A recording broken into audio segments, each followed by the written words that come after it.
Shalom. Call Halal Yahweh Bashem Awashai Bashem Rakakwadash.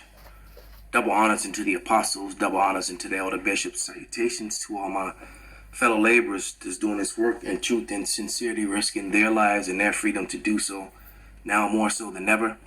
To the scattered elect that are scattered around the four corners of the earth that be like unto the speckled bird, the Israelite foreigners. And to the Akwaf that are listening and learning, to you I say Shalom. This is your brother MALCHAAMAH from the branch of the Great Millstone here in Chicago, coming at you with another lesson in truth. And this video is going to be about, a woman being a possession, which is the way the Lord set it up, and how this Western philosophy, we've been in the Western world for way too long, which is one of the reasons why the relationship between men and women will never be healed in this place. It's too far gone.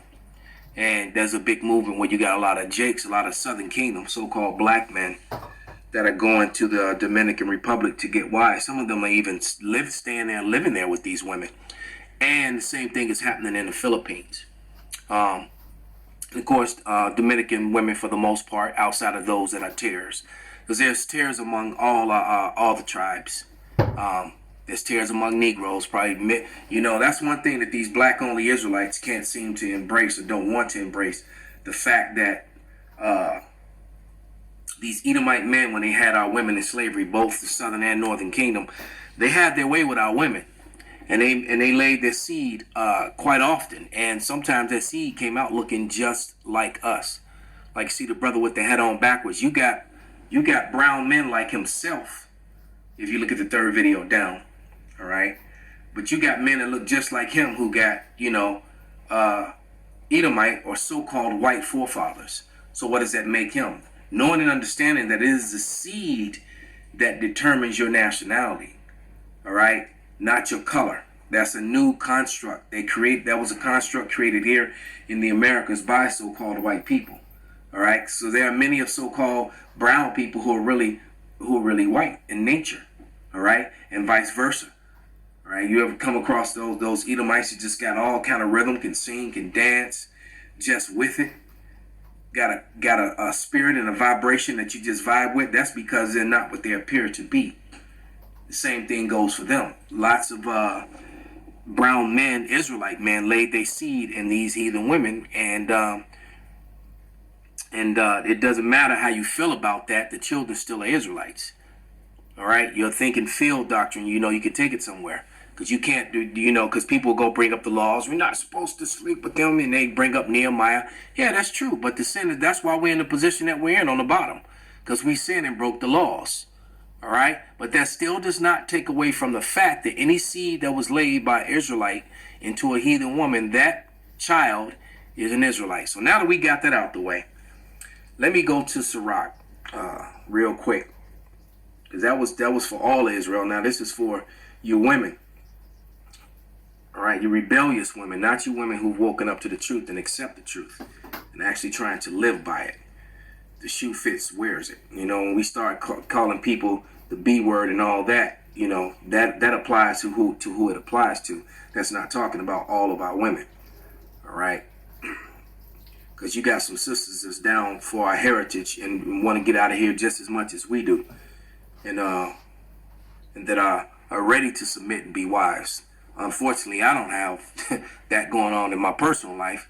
But I know that it's coming. That's why I can wait. All right. This is what else is that? I don't know. This is Sirach 36:24, and it reads, "He that getteth a wife beginneth a possession, a help like unto himself, and a pillar of rest." And it's important that I read that, because I'm going to play this video that this sister put up, and a little pretty brown thing. And no, this sister's taken. All right, so let's find this video. Where you at, sis? All right, let me turn the sound up. And I just want you to hear what she has to say. All right, and which is one of the reasons why these men are going to the Philippines, going to Thailand, going to the Dominican Republic. All right, and as I said earlier, amongst all, well, the Dominicans for the most part are our people. That's the tribe of Simeon for the most part. All right.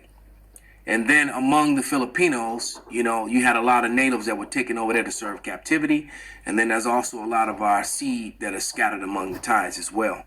From the and even from ancient, I mean, from not even just from ancient times, but from war times. All right, you can go back to the Korean and the Vietnam War. A lot of Jake left a lot of seed in that part of the world, man. All right, and if you ever watch them Thais fight and watch some of the things they do, you know. But here we go. What the men are looking for is femininity. Mm-hmm. And that's been said ad nauseum, right? But the thing that feminine women understand that masculine black women don't understand is that they are meant to be used by their man. They're meant to be used. That's the purpose of it. That's the purpose of the relationship, right? A feminine woman is not competing with her man. She is not trying to run the whole show. She is not trying to control the relationship. She doesn't think that he needs to bow down to her every whim and her everything and do what she says and kowtow to her. That's not what she thinks that it's about. The thing that a feminine woman understands, and unfortunately black women have completely 100% lost sight of this fact. This is what your grandmothers and your great-grandmothers understood. I say great-grandmothers, not grandmothers. Some of the boomers and the silent and the greatest generation of women understood is that she wants her husband to use her. She wants him to use her. Yes. She's there to make his life easier, just as he's there to make her life easier. Right, because we live, you know, matter of fact, before I even speak, let me go back to that scripture. All right, and read it again. After hearing what she said, is Ecclesiastes, or Book of Sirach 36 and 24, and it reads, "He that getteth a wife beginneth a possession, a help like unto himself, a pillar of rest." So that's what he's looking for. All right, he's looking for you to cook, clean, take care of the house.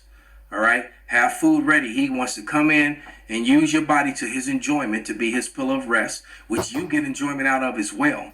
All right, and that's and then he provides you with the things that you need. That was the life of a woman, and the way this whole feminism thing speaks about it, they make it sound like that was slavery for a woman. All right, and that's what femininity is. That's the way that the Most High God, Yahweh, set it up to be. So when you buck up against that, you're not bucking up against the man, you're actually bucking up against the Lord. And Western concepts has women all, you know, Western concepts are anti-biblical. They're anti the Lord. All right. And this whole monogamy thing, that was something that Esau Edom pushed because he couldn't produce children the same way that the Israelites did. All right, I'll give you an example. This is Exodus 1, and I'm going to start at verse 16. And it reads, it says, and he said, when you do the office of a midwife to the Hebrew women and see them upon the stools, if there be a son, then ye shall kill him. But if it be a daughter, then she shall live. Because why the son?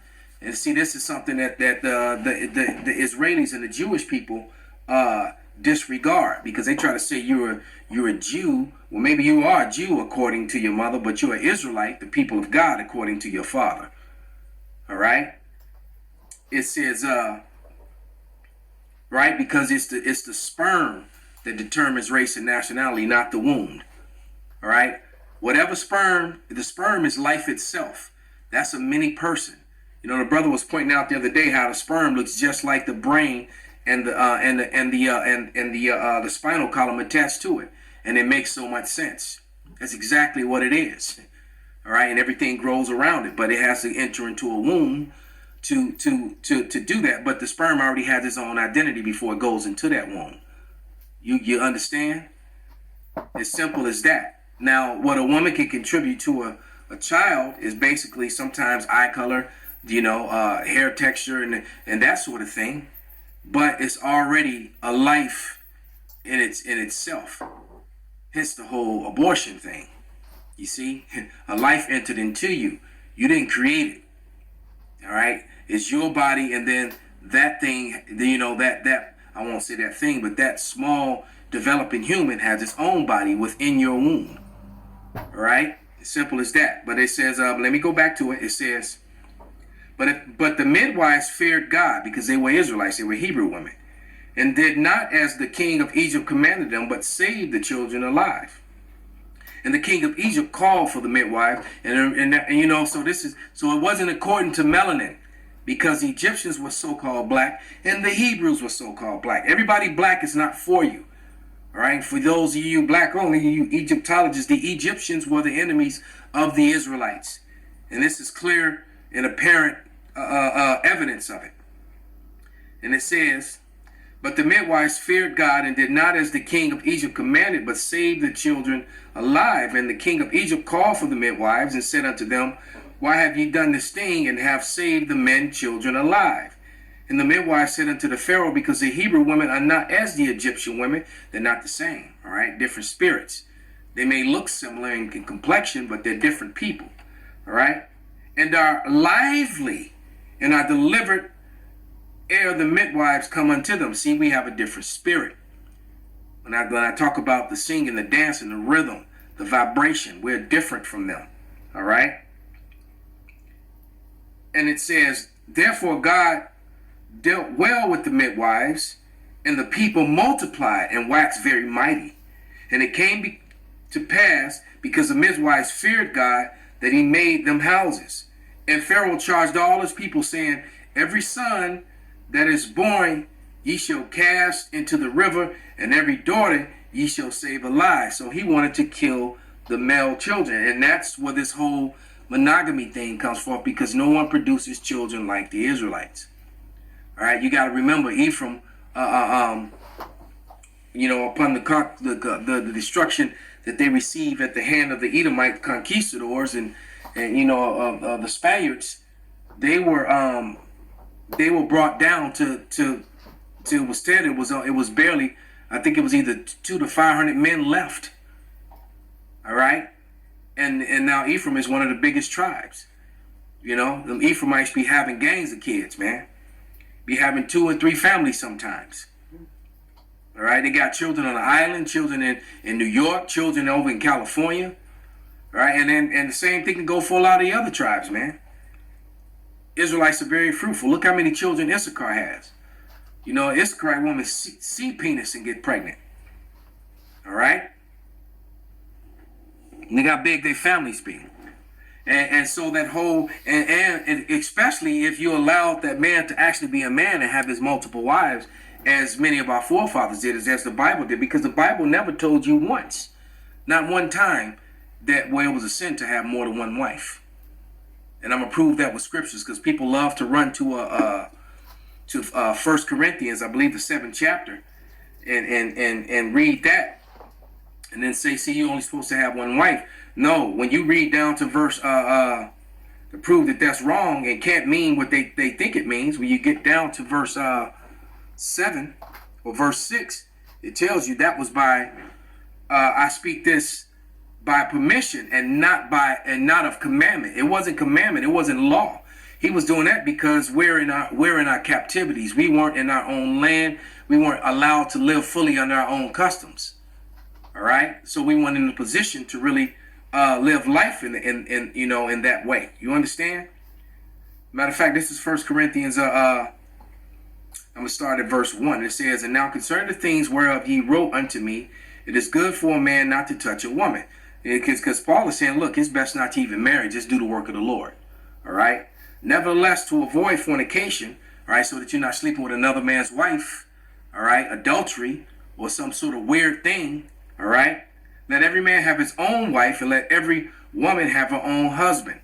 Because, the Christian churches teaches erroneously that fornication is sex before marriage. Sex is marriage.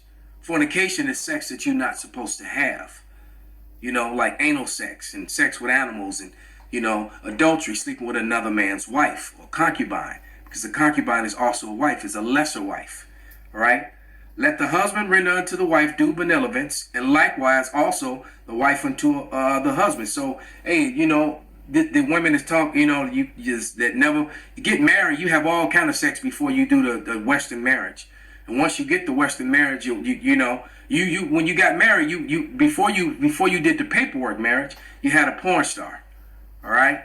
Your wife was your personal porn star. After you actually do the paperwork marriage, man, you start getting the sloppy guap, all that just goes away once you make the commitment. But before you made the commitment, man, you understand what I'm saying? All right, and that's not how it's supposed to be. That due benevolence means she's supposed to give her body unto you at your desire, and you unto her. You're not supposed to deny your wife physical affection when she wants it. All right. You're supposed to be ready to give it to her. All right. But it says, the wife have not power over her own body. Wait, let me go back to 3. Let the husband render unto the wife due benevolence, and likewise also the wife unto the husband. The wife have not power over her own body, but the husband. And likewise also the husband have not power over his own body, but the wife. So, your wife, you come in and, and you haven't seen your wife in a couple days, and you, oh, baby, I'm tired. I just want to go to sleep. Hey, you're supposed to take care of your wife and then go to sleep. Or when you wake up, you better put it on, because that's what you're supposed to do. All right, you're supposed to take care of your woman, all right? And it says, defraud ye not one another, except it be with consent for a time, meaning exactly what I just said. All right, he's like, baby, I just worked, I'm tired, I'm beat, I'm too tired right now. But as soon as you get your strength back, you're supposed to take care of that. He said, but it's, or if it's a holy day or something, or something to that effect. All right, that ye give yourself to fasting and prayer, and come again together, that Satan tempt you not for your incontinency. So exactly, like I said, if it's a high holy day, the Shabbat or something in that of that fact, then you hold off, all right, for that time, and then afterwards you immediately take care of one another, all right. But it says, but I speak this by permission and not of commandment, all right.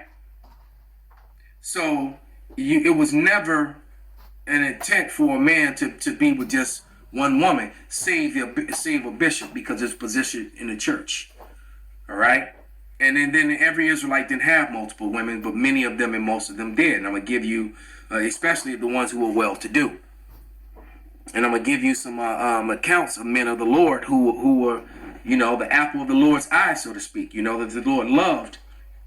And they had multiple wives. This is Judges 8:30. This was one of our warrior kings to a certain extent. He wasn't like an actual king, but he stood in that stead. This was Gideon, right? Mighty man of the Lord, who was a savior unto Israel, one of the judges. All right, and it says that this is Judges 8:30, and it said, and Gideon had 70 sons, for he begotten for his body begotten, for he had many wives. It didn't say anything about him being wicked or committing adultery or being a polygamist. That's a made-up word. All right?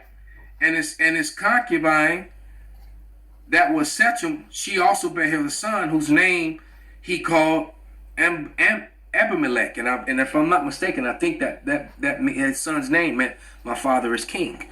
All right? Then we got to look at our mighty King David and our wise King Solomon. All right?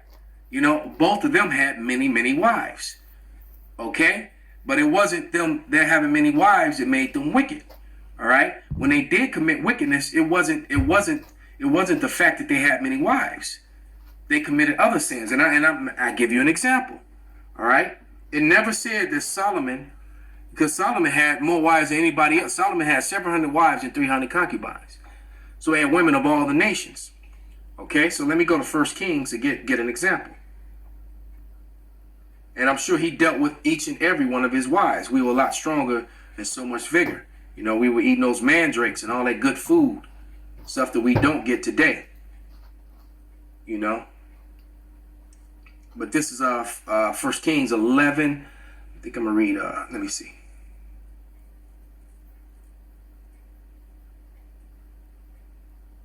Yeah. This is 1 Kings 11, and I'm going to start at verse 2, and it says, "And of the nations concerning which Yahweh said unto the children of Israel, Ye shall not go unto them, neither shall you come unto them, for surely they will turn away your heart after the gods. Solomon clave unto these in love." See, it didn't say, he said, why? He gave you the reason, because they would turn your hearts, your mind, heart meaning your mind, away from and Solomon got weak in his older age, and he let these women, bring their gods and their ideals into into the congregation, and built,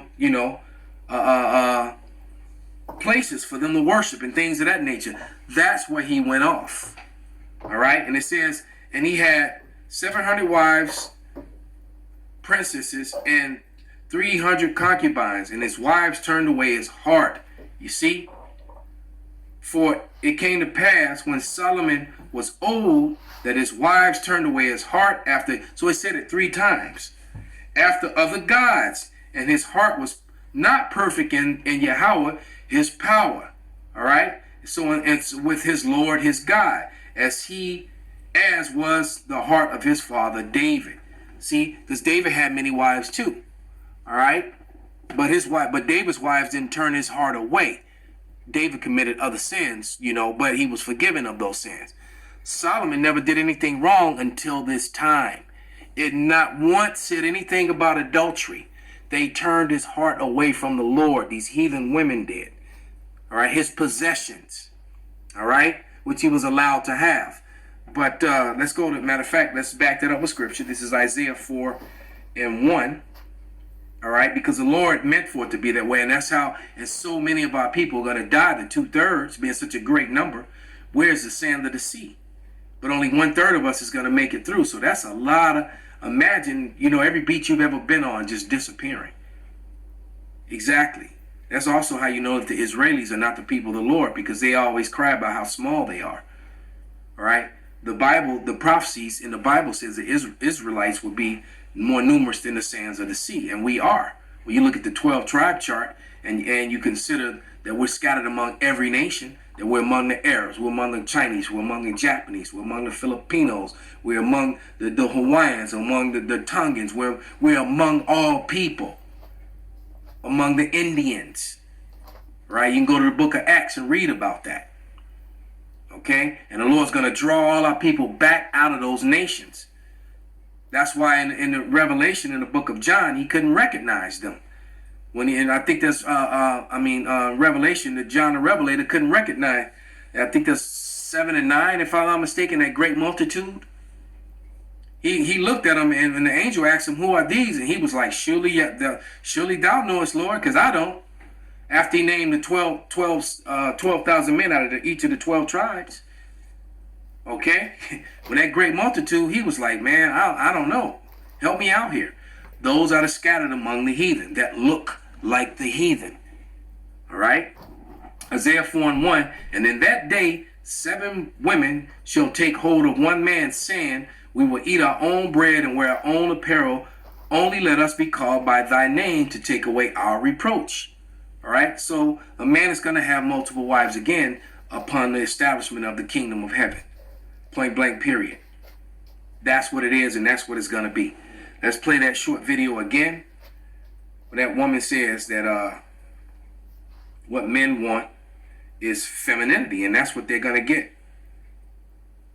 Right? And I'm sure, I can only imagine this sister's getting, looking at it, it's at 7,000 right now. I haven't even looked at the comments, but I imagine, the feminazis are all over her comment board, screaming out. Because in a woman's mind, they can hop the carousel and just jump from penis to penis, and that's cool, and think somebody wants you. All right. I mean, once you've been with another man, you got a whole nother vibration on you. That's often why once a woman steps out on a man, it never works again, because she's not the same anymore. She don't even kiss him the same. She's got that other vibration on her when she receives seed from somebody else. But here you go. What the men are looking for is femininity. And that's been said ad nauseum, right? But the thing that that feminine women understand that masculine black women don't understand is that they are meant to be used by their man. They're meant to be used. That's the purpose of it. That's the purpose of the relationship, right? A feminine woman is not competing with her man. She is not trying to run the whole show. She is not trying to control the relationship. She doesn't think that he needs to bow down to her every whim and her everything and do what she says and kowtow to her. That's not what she thinks that it's about.